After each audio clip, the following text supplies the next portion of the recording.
এবার এনসিপিকে ছেড়ে এককভাবে স্থানীয় নির্বাচন করার হুঁশিয়ারি দিলেন জামায়াত আমির ডক্টর শফিকুর রহমান। হঠাৎ জামায়াত আমিরের এমন বক্তব্যে তুলপাড় তৈরি হয়েছে রাজনৈতিক অঙ্গনে। এনসিপিতে ভেতরে ভেতরে দেখা দিচ্ছে হতাশা আর ক্ষোভের প্রতিক্রিয়া।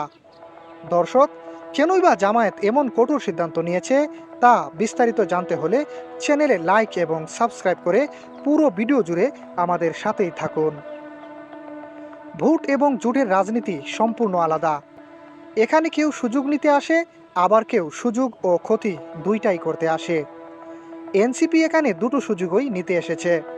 একদিকে জামায়াতের ভেতরে অন্তকুন্দল তৈরি করে শেষ করা, আবার অপরদিকে জামায়াতের লোকবল ভাগিয়ে নিয়ে নিজেদের রাজনৈতিক মাঠ শক্ত করা, যেটা জামায়াত খুব দেরিতে হলেও বুঝতে পেরেছে। জামায়াতের কাঁধে ভর করে ক্ষমতার স্বাদ গ্রহণ করে দিন দিন আত্ম অহংকার তৈরি হয়েছে তাদের ভেতরে। এখন তারাই জামায়াতের বিরুদ্ধে কথা বলে। তারা বলে জামায়াত নাকি সংসদে কথা বলতে পারে না। তারা বিএনপির সাথে তাল মিলিয়ে জামায়াতকে যুদ্ধাপরাধী দল মনে করে। অনেকেই মনে করছেন এনসিপিকে সুকৌশলে জামায়াত জুটে পাঠিয়েছে বিএনপি।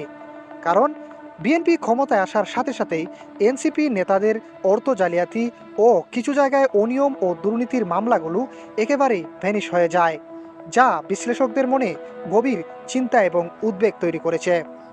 কারণ হিসেবে এটাই যথেষ্ট নয় কি?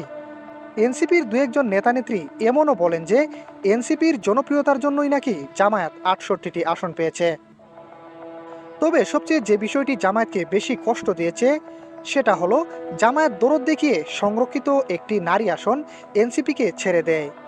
আর সেই আসনে এনসিপি অত্যন্ত সুকৌশলে ঘুর জামায়াত বিরোধী ও জামায়াতের কঠোর সমালোচনাকারী এনসিপি নেত্রী নুসরাত তাবাসসুমকে বসিয়ে দেয়। এ সকল নানাবিধ কারণে জামায়াতে ইসলামের নেতাকর্মীরা এনসিপির উপর চরম পর্যায়ের ক্ষুব্ধ হয়ে রয়েছে। এবার অবশেষে মুখ খুললেন জামায়াতের আমির ডাক্তার শফিকুর রহমান। তিনি সম্প্রতি এক মিডিয়া প্রেসে বলেন, এনসিপির সাথে আমরা জোট করেছি জাতীয় স্বার্থে। এখন স্থানীয় নির্বাচনে আমরা এককভাবে নির্বাচন করব। আমরা কারো দ্বারা প্রভাবিত হতে চাই না। অনেক হয়েছে, এবার এনসিপিকে বাই বাই বলার সময় হয়ে গেছে।